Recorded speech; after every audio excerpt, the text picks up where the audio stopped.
Okay.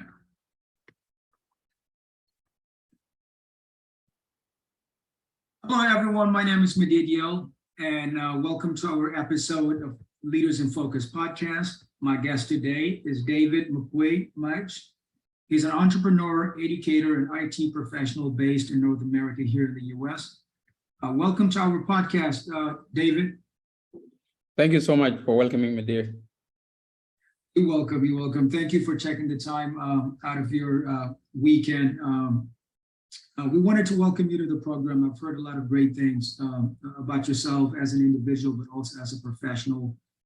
As I mentioned, you are an entrepreneur. You do have a startup that you lead. You're the director of. You're also an educator. You have an experience in teaching, and you are an IT professional as well. So we just wanted to welcome you to our Leaders in Focus podcast and have a conversation with you about your individual but also professional background and stories starting from South Sudan all the way to the U.S.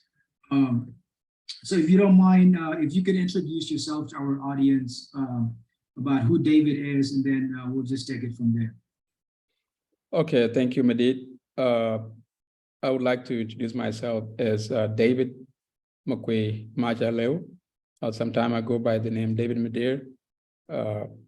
When you check on my LinkedIn profile, you see David Madir. But I have all those 4 names, so I will agree to any name that is in there. First, I would like to thank the South Sudan Network for bringing me on today. Really appreciate taking your time as well.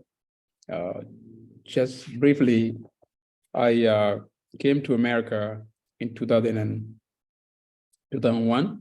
And I went to Ohio, went to Cleveland, Ohio. And resettling there in that fall, I spent a couple of months trying to adjust because I came toward the winter. So it was not easy, living in the East is always a hassle. So it took me some time to adjust to cold weather because although I came from Kenya, it was moderately cold, but not as Northeast Ohio. So I lived there from 2001 to 2007. During my stay there, I also went to college. I went to Cleveland State and I studied mathematics. After my graduation there, I moved over to Chicago, started living over there. I had some security clearance that I was doing there in Chicago. So I stayed there for 6 months. And then from there, my security clearance never came on time. So I thought I could go to South Sudan and, just wait out there and maybe do some few things. But I fell in love with the country. I wanted to help. So I joined a college institute in Bor. By then it was called Dr. John Moldovan Institute of Technology by then. We later was transformed to Dr. John Graham University of Science and Technology in Bor. And from there, I worked for about a year.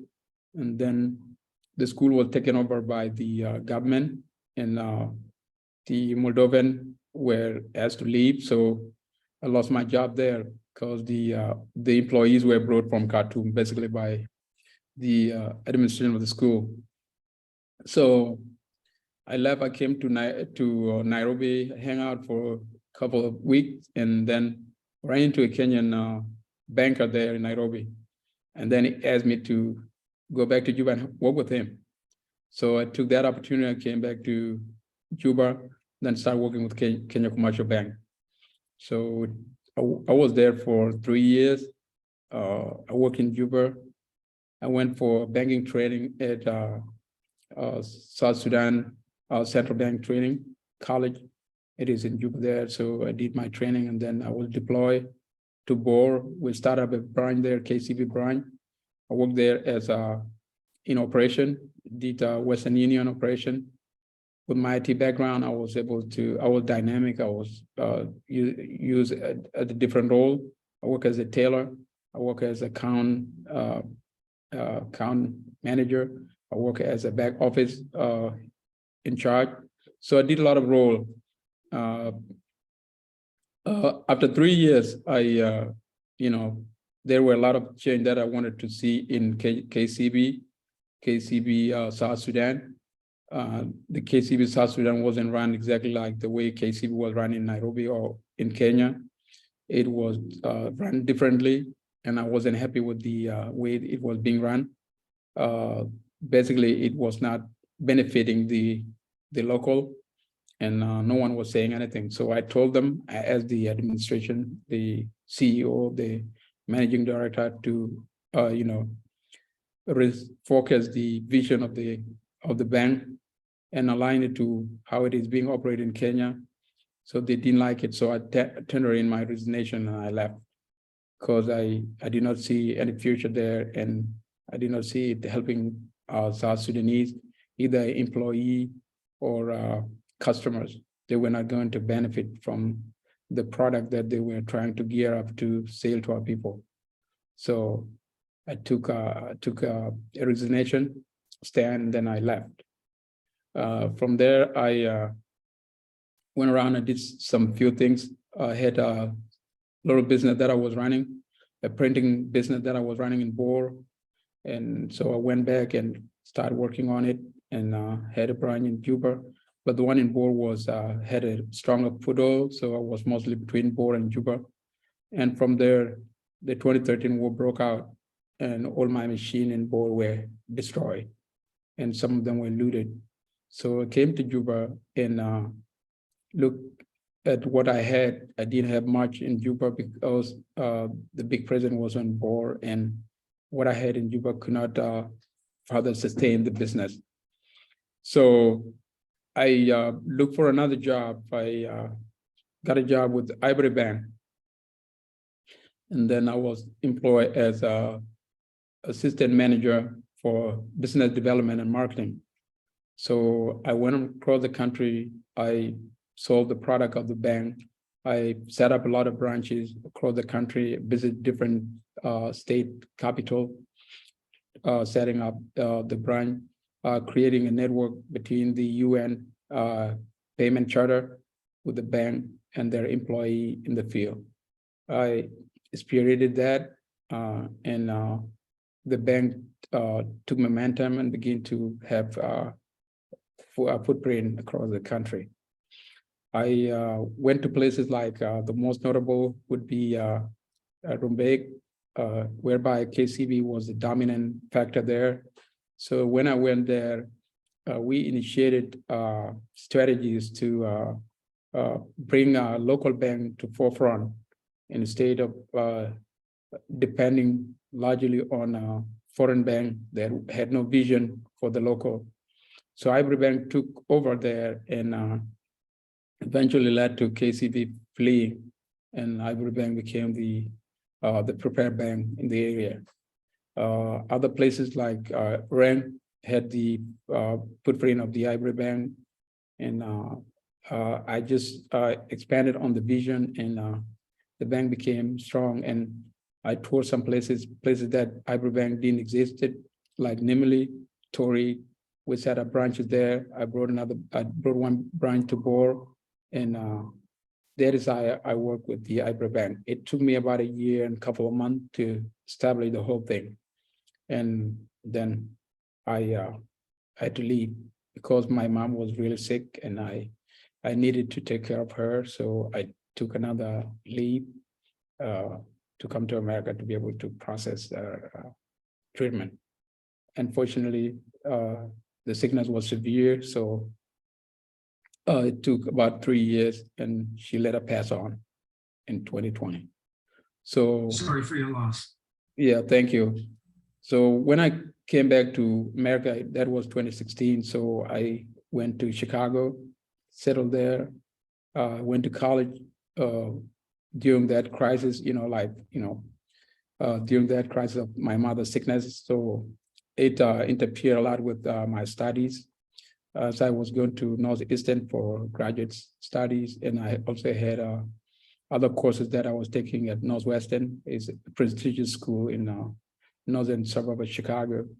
So I later on discontinued my graduate studies because that was the time my mom was severely in the hospital, and I took on various jobs to be able to cut up for the hospital bill. So in 2020, when she passed on, I just moved my family from Africa, from Uganda to Chicago. And they were there. So I took another time to, move a little bit to warmer territory. So I moved to Nashville in the middle of 2021 and started settling in 30 miles away from downtown Nashville. It's just a hectic traffic, kind of thing. But I managed to settle here in a small city called Murfreesboro. It's about 30 miles from the city center. But I still work at the city. I work about 6 miles from downtown. That's where I work. I teach at Republic High School. Just got that job this year. But I haven't been working on different projects like Math Scout. It's a vision that I had since I was in Chicago, because I was working as a teacher as well. And I saw there was things that need to be improved to, to help the students, focus more, get more out of their studies.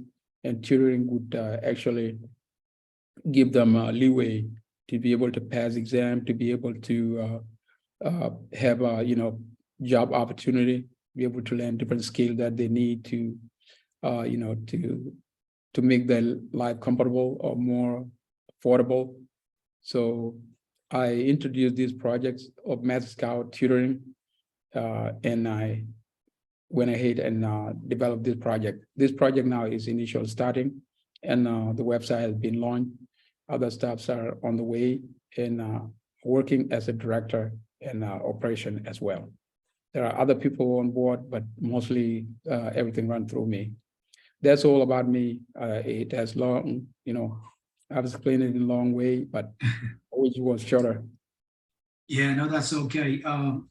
David, thank you for walking us through that. You did mention a lot of things actually that we were going to have a discussion on later on, and we'll definitely touch base on that.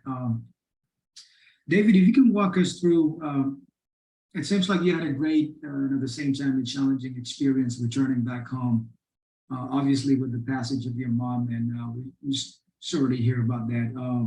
If you could just walk us through your journey from South Sudan, and you can tell us which part of South Sudan are you from, and how did you end up going to Ethiopia, from Ethiopia to Kenya, and eventually coming here to the United States? Like, what was that journey like? Well, as I said in my bio, well, I actually was born in Juba. Both my family, my mom and my dad, used to work in Juba.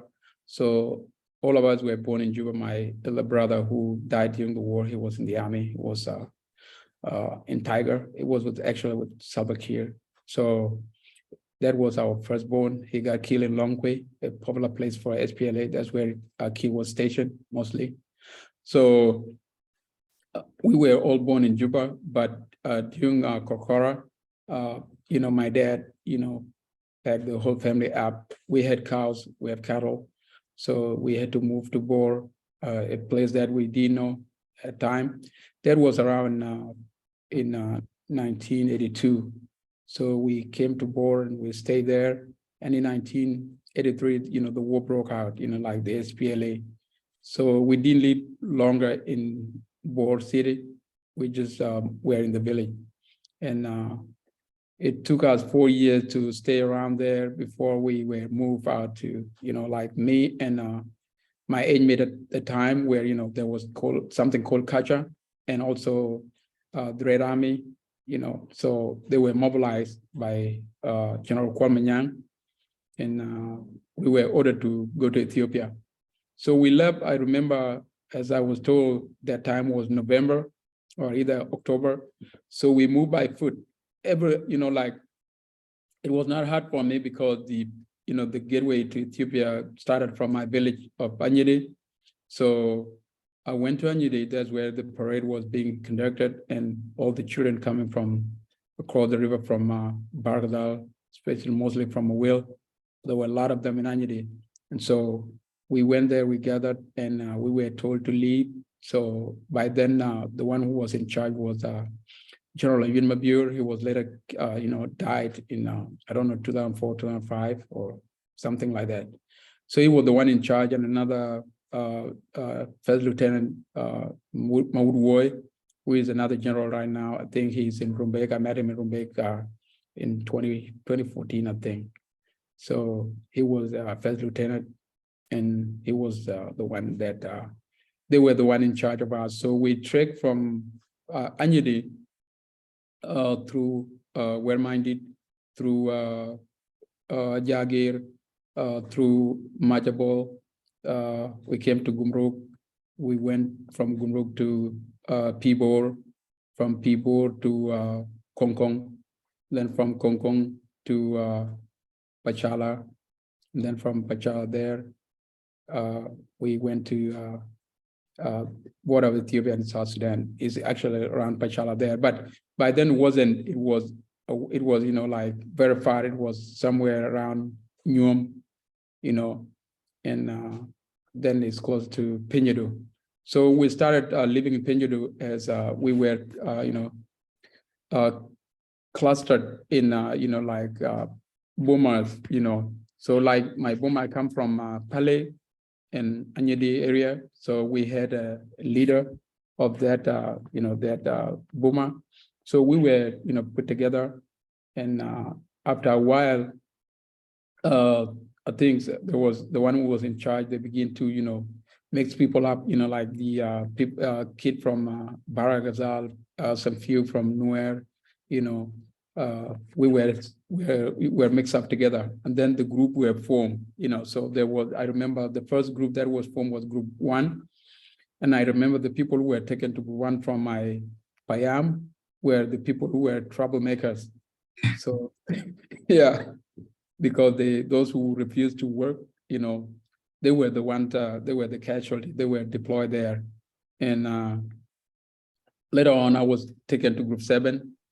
And from there, from Group 7 to Group 5, the mixing was done, every time. They don't want you to get comfortable. They move you like every 2 months, you are moved to a new group. I think they were trying to create like comradeship, people be able to know a lot of people as much as you possibly can. And I wound up later on in Group 3 with very good people from Baragadal. My corporal, my line corporal was called Pule Pule, and another corporal was called Papa Chul. They were my leaders. They were my leaders, and my sergeant was called Manguk. Manguk Makwaj is from, I think, from Bor. So we had a very tender kind of relationship with them, but it was a very difficult time. So that's how I moved from South Sudan to Ethiopia. Great. And for the context for our audience, the Red Army is a term used for young kids who were forcibly recruited to join the rebel movement in South Sudan during Sudan's civil war from 1983 all the way to the Comprehensive Peace Agreement in 2005. Thank you for sharing that journey, David. I know depending on who you were and what route and experience you had at that time, obviously you were a teenager. It's an unpleasant experience for most of you guys. Obviously, you can say a lot of your comrades, and from what we're reading about the Red Army, did not make it out alive. Some of them did actually go to war in active combat. Some of them, like yourself, were fortunate enough to come to North America. So speaking of North America and U.S. in particular, what program enabled you to come here to the United States? And what was that experience like as someone coming from South Sudan, accustomed to a different culture and a different life experience? What challenges and opportunities did you face in the U.S. when you arrived and during your time here? Thank you for asking me that question. I wanted to point out that I was not interested to come to America because I never thought it was going to be possible. Okay. So because I went to school I did my primary school in Kenya, refugee camp in Kakuma. And then I was fortunate my family were able to put me through high school in Molo. Kenya. So I didn't get a scholarship, JRS scholarship, but my family, when I was in elementary school, grade 8, they put me through school in Lodwar. So after elementary school, so I went to high school in Kenya. So I spent my high school in Molo. It used to be a county in Nakuru district. I remember that time there were no people in Nakuru, Sudanese, were not a lot of them. Only knew a small group of priests who were going to Bible college in Baria, around Nyahururu there. But there were no people living in Nakuru by then. That was around 97, 98. So there were not a lot of people there. So going to school in Kenya or in downtown, by then, I would spend my holiday in Nairobi because my auntie was living in Nairobi in Komarok area. So after school, if I had a longer break, I would go to Kakuma because that's where my family was, my mom and my sisters and little brothers. So they were there, and most of my relatives, they were in Kakuma. But I would choose to stay in Nairobi because I will catch up with classes or tutoring sometime, get some books, because when you are going back to Kakuma, you will be mostly playing and, just catching up with your friend. But if you, like during my, my senior years, it was not easy to move around because you have, exam coming around the corner, either mock is around the corner, or when you go back to school, you have a lot of work to do. So when I finished in 2000, I didn't have I did not know that I was going to come to America. So I was just going to stay either in Nairobi or come back to Kakuma and teach. I actually went back and I taught a little bit in high school, Kakuma Secondary. But during that time, my name was, my name was posted for interview with the JBBA, whatever resettlement agent that was then. So I went for the interview.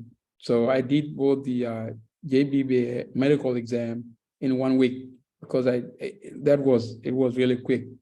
So that was in 2001, and then I went to South Sudan briefly. I went to Naruz because I had some relative in Naruz, and I went there for a week, and then I came back. When I came back from Naruz, they called me again for a medical checkup, something like that.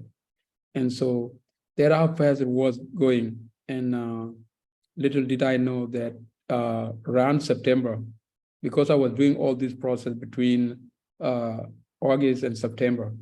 So on September 12th, my name was posted for resettlement to be coming to Ohio, and that's how I got I got that news. It was supposed to be on September 12th, but on September 11th, the 9/11 happened. So our trip was canceled. So from there, we did not know that we were going to come because we were told that we were not coming, and there was no set time that we were supposed to be coming. So we just sat there and wait, and eventually on the 23rd, our name came up again, and they say that we should be going for to the compound, and then that's how it happened. So we went to compound, and then they issue us our travel document, and then they move us to Gold in Nairobi, where we did the paperwork for our settlement. And on the 25th or 26th, we flew out from JKIA,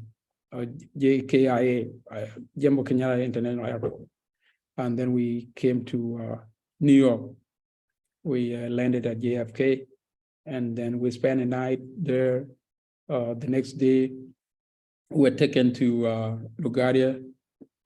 Plane going to Ohio was waiting for us, so we boarded that one, and it took us to Cleveland. That was September 27th. We landed there at 3 p.m. in Ohio. I was with a couple of guys. One guy called Grang Majok, I think he's from Will, and another guy called Joel is from Board too. So there were about 3 of us. So we flew to Ohio and we're settled there. Well, that's quite a journey.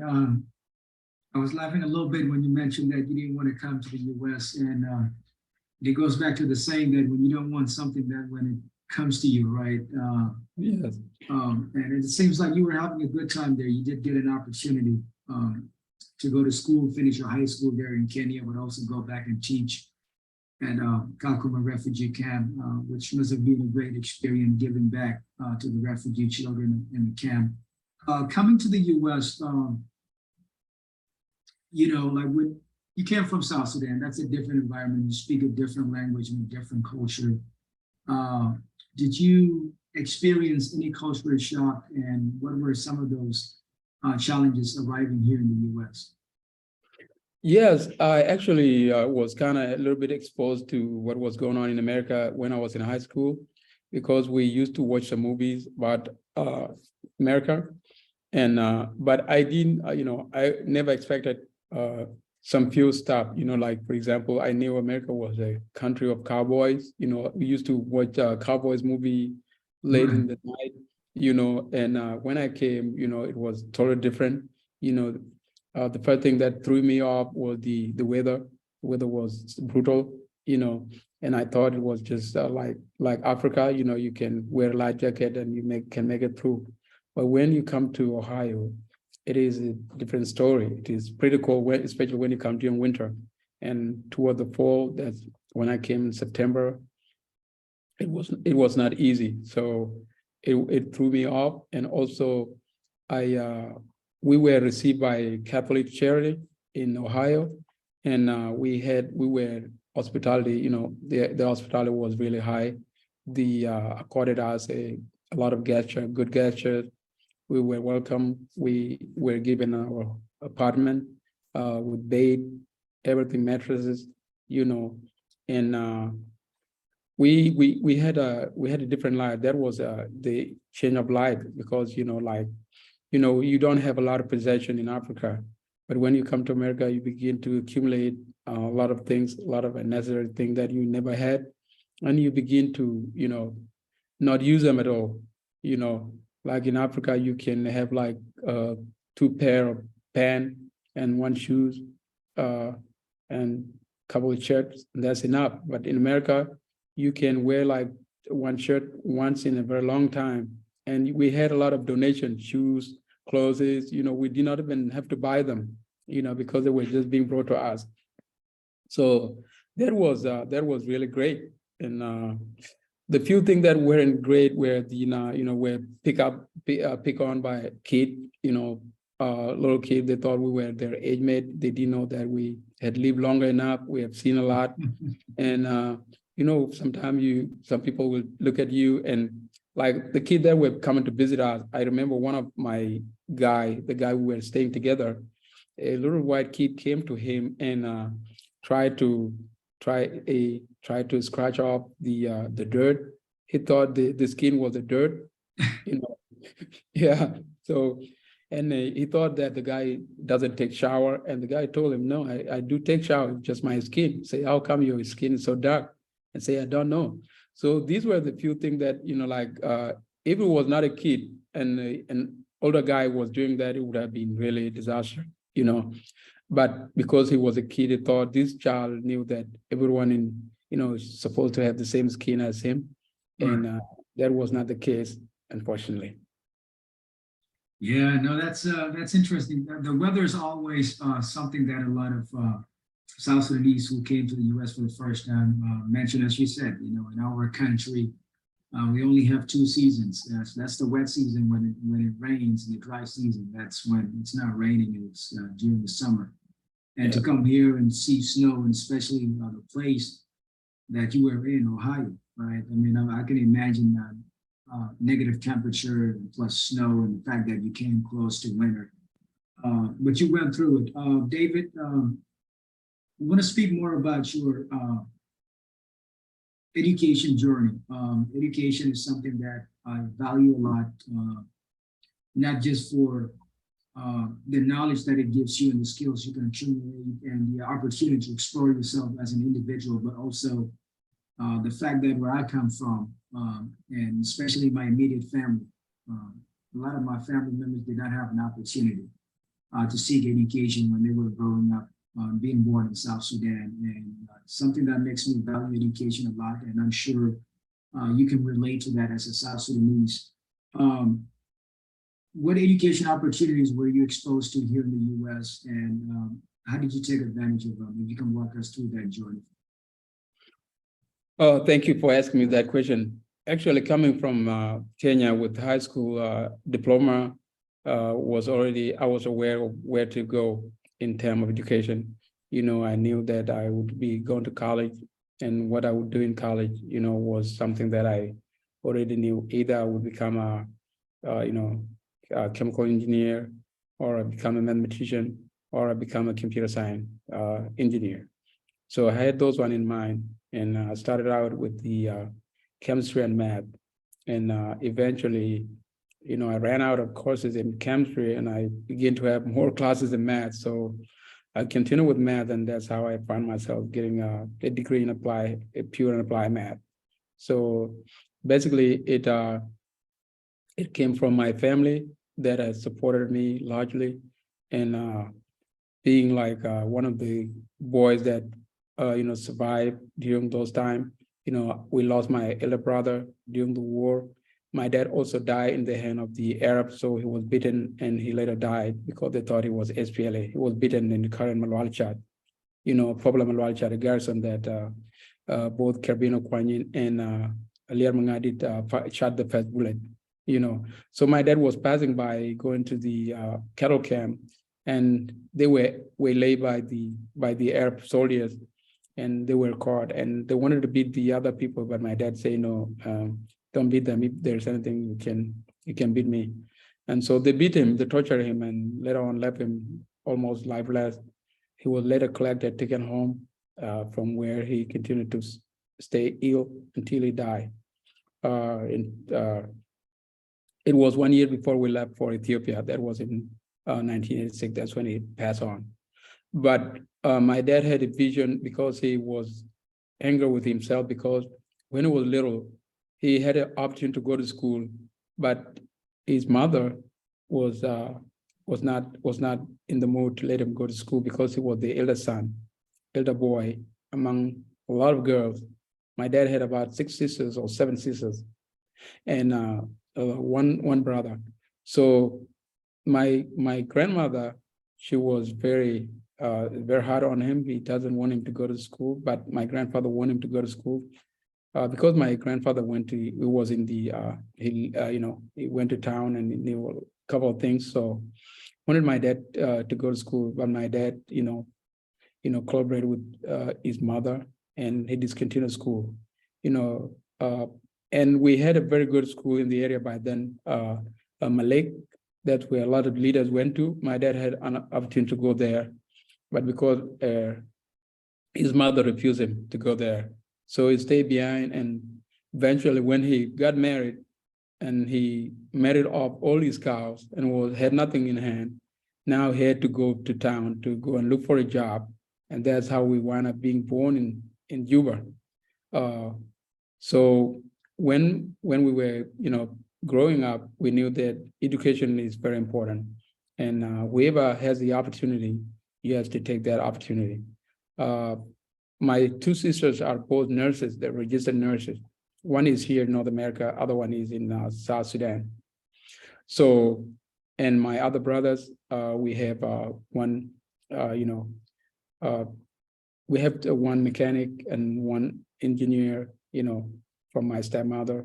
So we took education seriously. It was not a joke for my family, because after the war, nothing was left, because everything was scorched during the war, and SPLA and the Arabs, it cost us everything we had. Yeah, I'm sorry to hear about your dad's passage and what he had to go through. For the sake of context, I know you mentioned SPLA, that is short for Sudan People's Liberation Army or movement, which was the rebel wing in South Sudan that fought the Liberation War. David, I know you majored in mathematics at Cleveland State University, and you do have a certificate in IT. You're an IT professional. I was, as someone who's gone through university myself, obviously it's not an easy experience. Otherwise, everyone would do it. It comes with its own challenges, whether that is studying hard and passing your courses with good grades, but also other social elements to it while you're completing your program, which can always range anywhere from 2 to 4 years. What was that experience for you? Like, what were some of the challenges, but also the motivations that kept you through and helped you complete your bachelor's degree in mathematics at Cleveland State University? Going to school is never easy. It's never been easy because you have to juggle a lot of stuff at one time. You have different class schedule. You got exam coming up. You got other things, like when I was going to college, I was also working, so I can either hold down a part-time or sometime I'll have a full-time. And it became a really bad reputation for me in Ohio with my friend. They say that when the school opened, I quit my job. And I told them, look, I just don't quit. I have too many to do. And they would say that the job was more important than school. And I told them, yes, currently it is, but in the future, the school will be more important. So that was the language that I got from my friend, and I knew I had to suffer for the meantime, but in the future, the investment will worth it, So I was doing that to invest for old age, and to also have strategies or opportunities, be able to see more. Because once you get education, your mind begin to lighten up, your skill, you're given a skill, you can expand on it and become more creative. And not becoming more creative, when you are educated, your ideas cannot be raw again. You can put them on papers and be able to, look on them all the time, be able to, add in on that, build on that until you achieve something. So everything that is imagined and assumed, and one is not put down and thought about, is always a dream. So I knew that going to school, starting hard, get a degree, and probably do more than where I needed to go. So it was not easy. It was a challenge, and I know a lot of people who have gone to work since they came here. They've been working, but I doubt if, like 1/4 of us who came in 2001 had accumulated a lot of wealth. I doubt if they had that. But I know people who have accumulated a lot of knowledge, even if that knowledge doesn't, they cannot, benefit from it right now. That is a very good investment, because you can translate it into money in any time that opportunity come. So education is an investment, and it doesn't need to pay out or pay back right away. It takes some time to mature and materialize. So I would like our audience to know that it is not for pride. When we go to school, we don't do it for pride. It is an investment, and it's very, very good investment. Yes, indeed. I can definitely relate to that. I have a friend of mine and a mentor who said, that he had a speaker at his commencement speech when he was graduating from his undergraduate program. One thing that he took away from that speaker's presence was that he told the graduates that, I know you've gone through a lot of experiences here during your 4 years, you've studied a lot of courses, but if there's one thing that I want you to leave with today, is that your education has only or mainly taught you the skill of learning, or how to know when to learn. Yes. So saying, it goes back to what you said, education is an investment in the future, but also gives you the skills that are not necessarily tied or stagnant in what you studied or majored in, because that information changed every day, every year.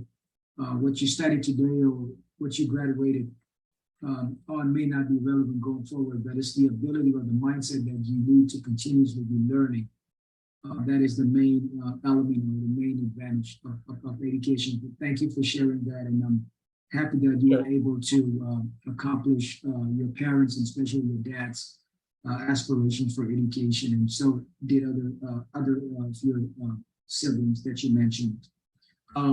David, you did go to South Sudan, and you had quite an interesting experience there as a returnee. You did work at Dr. John Durham University of Science and Technology, Kenya Commercial Bank, or KCB for short, and as well as Ivory Bank in South Sudan. And during your return, you did work as an educator or teacher at Republic High School, and you're currently the director and involved in the management of Math Scouts Tutoring. If you can tell us about what that experience was like in South Sudan, working with all these different organizations as a returnee. And the reason why I'm asking that question is, from what I'm hearing from people that I know, but also what I'm reading about South Sudan, especially for those expats like ourselves who return back home, is that there's always a challenge of finding a job. And there's a lot of factors that could explain that. There are, South Sudan's economy is not that developed, and there aren't a lot of employment opportunities. So that's one. There are only a few jobs to go around, hundreds of thousands, if not millions of applicants. But it seems like you had quite an interesting experience there with high-level organizations like Kenya Commercial Bank, Ivory Bank, but also Dr. John Durham University of Science and Technology. How did you get these opportunities as someone who came back from abroad? Well, thank you for asking me that, Madit. Well, getting a job in South Sudan is a nightmare. It is not easy. It'll take you years and years to be able to just secure a small job, but I hustle a lot. I struggled, before I secured my first job, I didn't actually go back to South Sudan to just start working. I knew if I can find a job, I can find something else to do. If it means I can farm, being in South Sudan, when I was in South Sudan, I was able to stay in with my mom, I'll be able to live with her, live with some friend. I was able to catch up on things that I have missed during my childhood. I was able to meet my childhood friend, and I was able to, connect with them.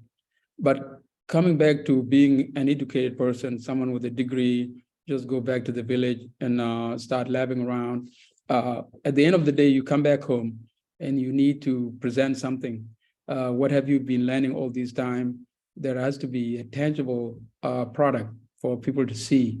So then you have to go out in the morning and search for a job. If you can't find a job, you have to think of something else to do. If you want to do business, you need money. What if you live in America and you went back and you had no money? So it will always come back as a disaster. So I knew I had to look for a job. So I applied to various jobs, I started out like, when I started out in Juba, I wanted to look for a job like as, even teaching at a high school, primary school, just to have something, have something in my pocket, So, but always it go back to who you know, and it's not what you know. So you have to have a connection to be able to get a job. And when I was looking for a job at Moldovan Institute, I actually wasn't looking for a job. They came to me and they asked me, because by then I had opened a computer center in Bor. That was in 2008. And I was teaching people there. I was teaching them computer science. And one of the guys came to me and asked me, what do I know? And I told him that I know math, I know chemistry, I know these.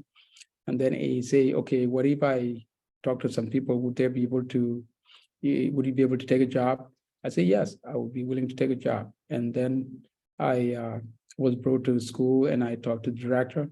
And the director, asked me for my resume, my credentials. So I handed them in, and I was, my first job there was, I was employed as a chemistry teacher, okay, at that institute.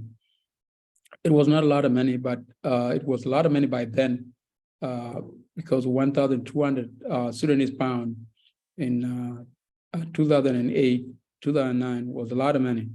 Okay, so, and I hold that job until I was displaced by school being transferred to government hand.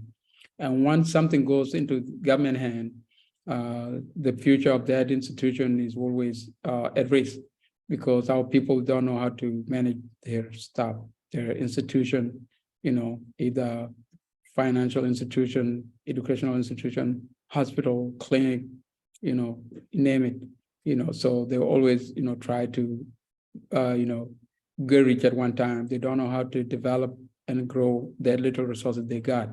So, and that's why you see a lot of things falling apart in South Sudan, because our people, they started from top and they come down, and, when you build a house of cards, it will always fall down. So, and that is the mentality our people want to always have.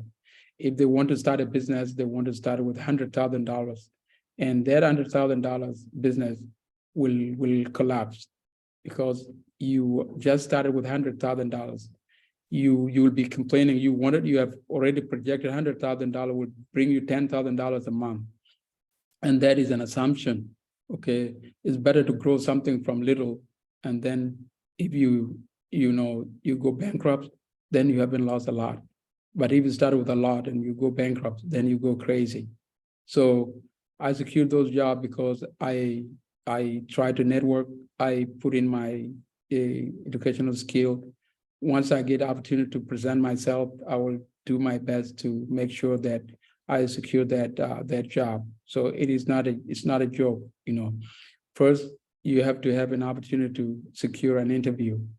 When you secure an interview, make sure you shine in that interview. Try your best to present yourself. Don't lie, okay? But make sure if you have something to say, make it to the point and align with the job that you are looking. Align your skill with what the employer is looking for. And that's what I do every time I go to an interview. I will tell them what I know, what I have, what I'll bring to the table, and how I can help them. And I will tell them their future, what are they gonna get from me if I'm there, how are they gonna benefit? And I always put their benefit first. And when they accept it, I will ask for my benefit. What do I get? If I give you these, what do I get out of these? But I don't start off what I get from them. I start with what they need from me. And when they buy my idea, then I'll say, okay, I gave you a substantial argument. Now, what do I get? So that's how I've been able to secure that job. It is first trying to network, secure your first interview, present yourself well, and then ask for what you can benefit from that company. Right, but you said a lot of interesting things that are very informative for those of us who would like to return back home and look for a job. And some of those lessons are applicable everywhere, even here in America. If you're looking for a job, it's both a combination of what you know, that's your knowledge, your value addition, but also who you know. That networking element comes in handy when trying to secure a job. And I think the takeaway from your experience going back home in South Sudan and looking for jobs is, one, expect to have some downtime without a job, have that in mind.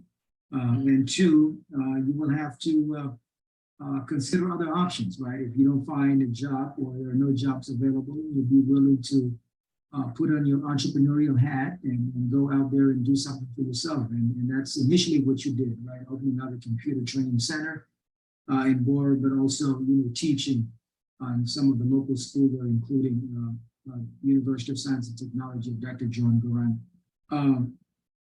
David, I'm interested in hearing about the Run Math Scouts Tutoring program. And as I can see on your beautiful background there, you have the page for Math Scouts. You are the director, but also feel free to tell us what other titles or involvement that you hold there. And what is Math Scouts Tutoring, and what got you involved in it? Thank you.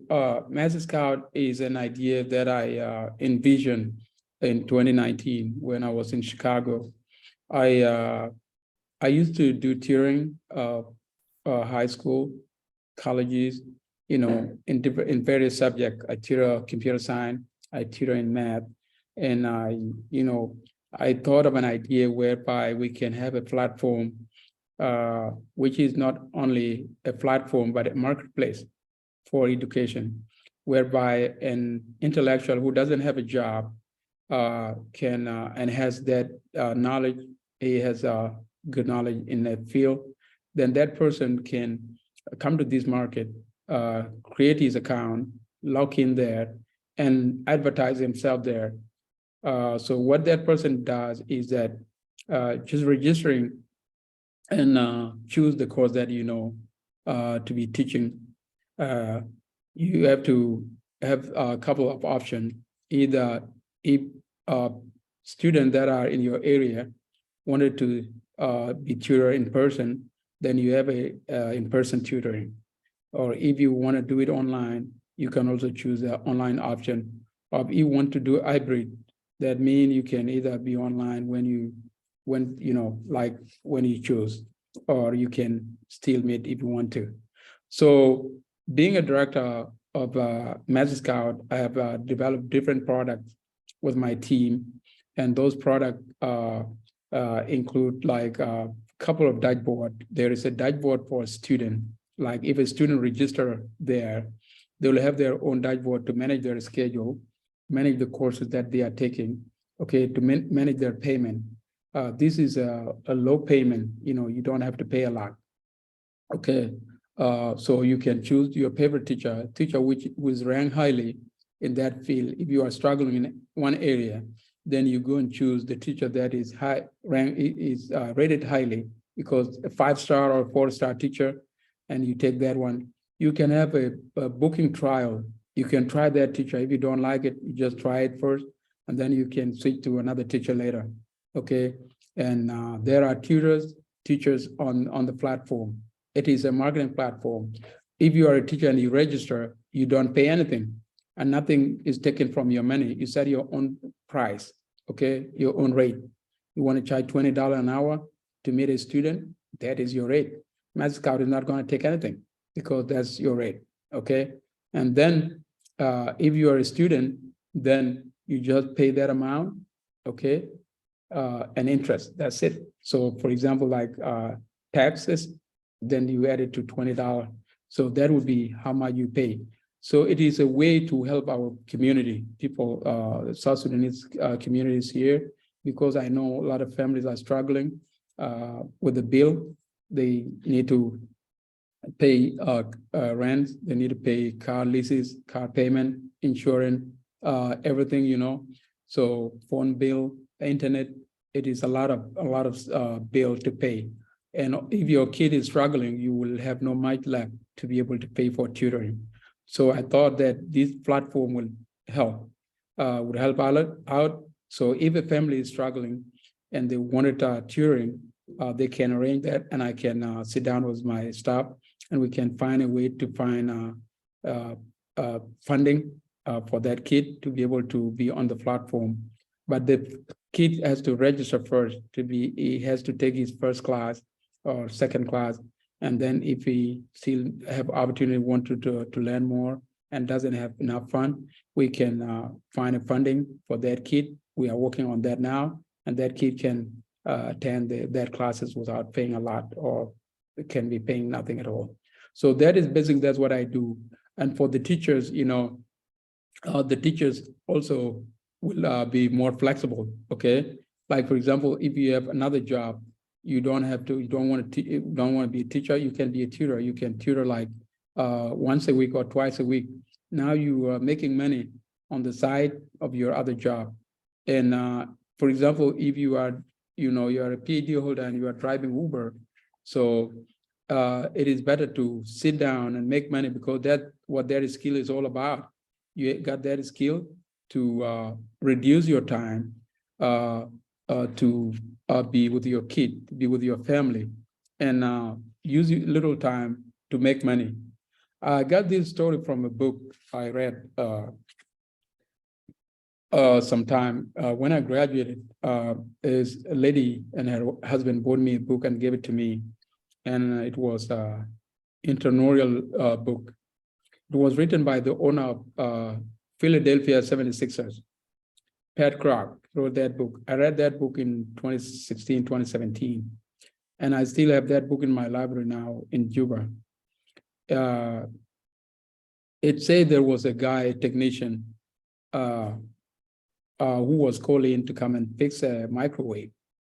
And because the user or the owner of the microwave has been using the microwave for a long time, and then he tried to use it and it didn't work, it broke down.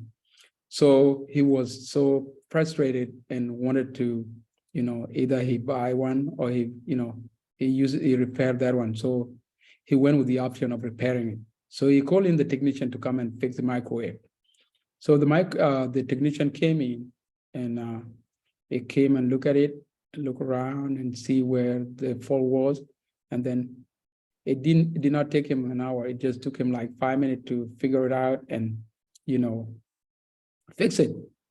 And then when the owner asked how much money was that, he gave him the price or the amount. And then the owner say, why did you charge this a lot of money? Yet it took you only 5 minutes to solve this thing. It say, yes, I'm not charging you of how much time I spent looking at this. I'm charging you how much time I spent learning this skill. So it is the skill that you learn that you charge. It is not just time. You can charge time, yes, it is valuable, but also your skill is, you don't just get a skill and sit down. If you know computer science, you know math, you know physics, you know chemistry, biology, you name it, economic. There is a forum here, there's a platform. You just advertise yourself, your course, you pick a course because all those courses are listed there. Come and pick it, register as a teacher or a tutor, and then wait for the customers to come to you. The student will pick up your schedule because your schedule, you set your schedule. If you are free on Monday, you just say I'm free from between 5 to 7, and then leave it that slot. The student will come and pick it up. You set your rate, $20 an hour, $10 an hour. Then the student come and book you, okay? So you don't have to struggle a lot because you know it is already done for you. It is a marketplace for intellectual. It is a Uber for educated people, for intellectual. You choose your time, come and work. You don't want to work, stay at home or just turn off your schedule and do your other thing. If you need money, turn on your schedule and work. It is simple. Yes, indeed. Thank you for sharing about Math Scouts and what you guys do. I know tutoring has always been a crucial aspect of traditional learning, but I believe since 2020, right, with the lockdowns and shutdowns due to COVID-19, where a lot of schools had to close their doors to in-person learning, students had to go online and take advantage of the tutoring services that were available. And I think it has risen in popularity ever since. And I think Math Scouts is in a good territory in terms of the growth of tutoring services and it being online. And I think it's very flexible in the sense that it's your time, it's your schedule, it's your rate that you decide. And for students also, it's the freedom to decide to see if the teachers that are in the program there are worth the pay that they charge and the fee that they charge. And so I applaud you and your team for starting that. David, we're coming to an end here of our program, but I would like us to end on a reflective note. You've done a lot of great things, starting off from South Sudan, coming to North America and going back and forth and working in South Sudan. I would find it hard to believe that you've gotten lucky in all the accomplishment that you've achieved. And so the question is, what has been the motivation that has always pushed you to wake up in the morning and do all the great work that you've done, including Math Scouts as an initiative, startup initiative that you're currently running?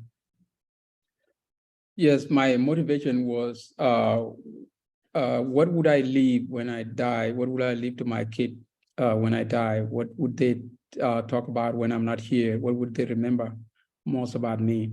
Would it be the time that I hang out with them? What would it be? The house that they live in, the apartment that they live in, the car that they ride in. What would they remember me for? And what would the community, the society that I've lived in, what would they remember me for? What have I achieved? What have I learned? What can I leave to them? This has been the question that ring in my mind all the time, because I know one person cannot do everything, but you have to have a footprint. You have to leave something behind to other people to carry on. And I don't have like one idea. I have so many ideas. I'm bustling with ideas all the time, but I try to control and find something that is going to help the next generation. And that's why I came up with Math Scout. Okay. And Math Scout was an idea that I thought, even if I'm not here, even if I'm not working there, someone else is learning. Even if I'm not in his class or her class, I have set him up or her up with a teacher that is going to help her with her grade, with her skill. And this has been my motivation. My other motivation has been, okay, how good am I?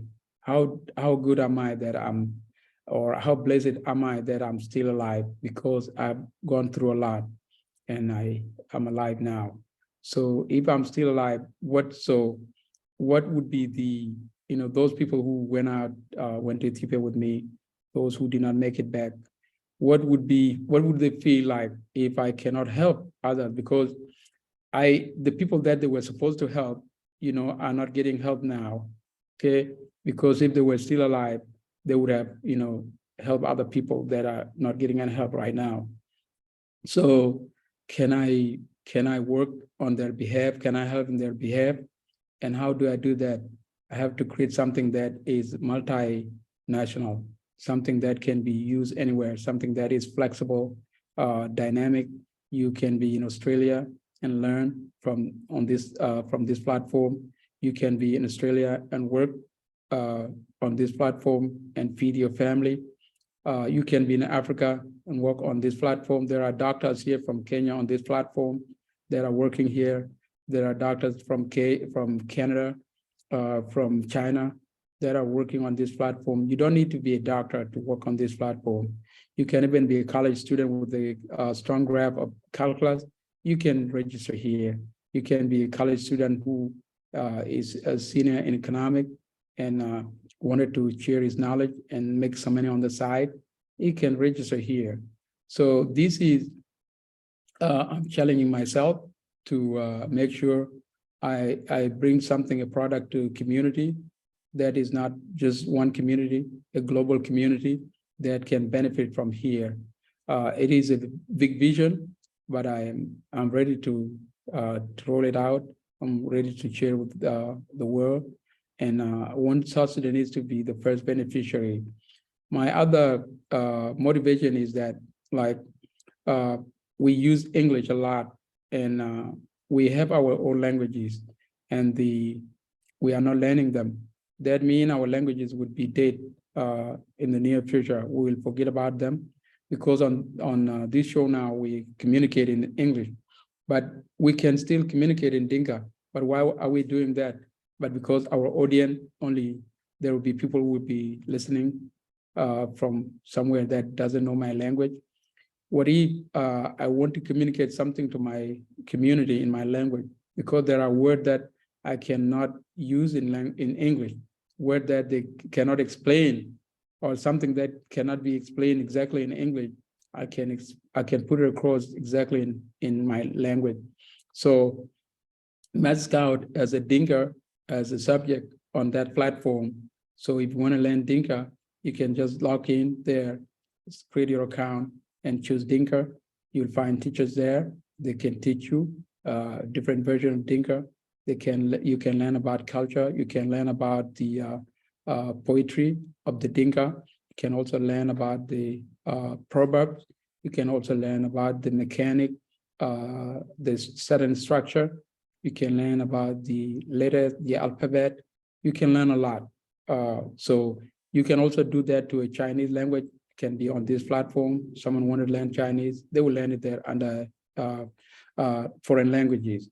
So I have put everything there. There are sciences there, the math for high school, elementary school, colleges, and also there are certification there. If you want to learn IT, you want to learn computer network, there are courses there on computer network that you can learn.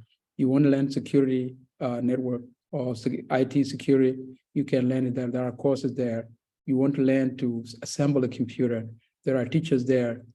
Teachers that you cannot even find. Someone from India who are really good in computer science, you can learn from him in your own comfort zone at your home or in your car or from your mobile phone or from your computer. So these are all my motivation. I also wanted my language not to die. I wanted to be able to continue to grow and also become competitive like English. And the only way to do that is to have a forum or to have a platform or a marketplace whereby people can learn. Thank you for sharing that, David. You have a lot of interesting things going on with Math Scout. Personally, I'll take out some time to check out the website. Speaking of the website, and before I'll let you go, David, I would like our audience, you do have an interesting background and story, and you're working on incredible initiatives like Math Scouts. Where can our audience follow you and connect with you in the world of social media, like LinkedIn, Facebook, and Twitter? Do you have any of those social media platforms? And if so, what are the handles that people can use to connect with you?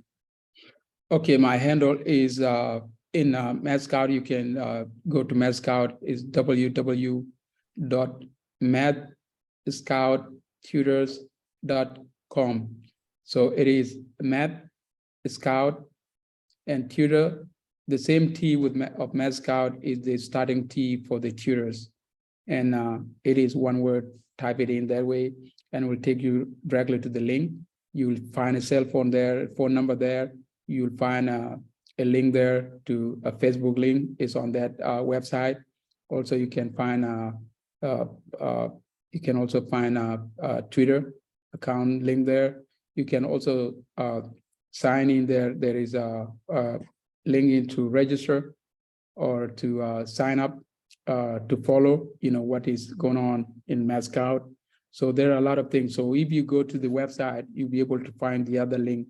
If you can't find that, you can go to my LinkedIn account and search David Madit, and it will take you directly to my link. And then from there, you can go and check my account. So you can send me a message there, and you can find a link there for Math Scout as well. And my other contact would be there as well. So that's where you can actually find me.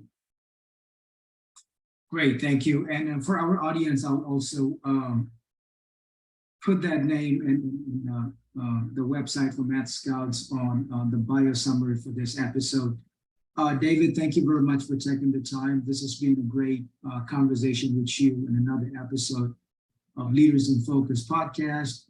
We will publish this, and we will make sure it's available to our audience and our social media platforms. For our audience, thank you very much for tuning in. As usual, you can find this episode in all of our platforms. We are on Apple Podcast, Android, and wherever you find your podcast. Also, please feel free and go ahead and leave us a review, any comments. Let us know how we were doing. Let us know what you like about our episodes in Leaders in Focus podcast and ways that you can improve. Like, share, and look forward to another episode. And for now, take care, and thank you very much for tuning in. Thank you so much, Madit, and be blessed. Looking forward to catch up with you sometime. Appreciate it. It's a pleasure. Thank you for coming. Thank you. Bye. Yeah, we can go, Herrera.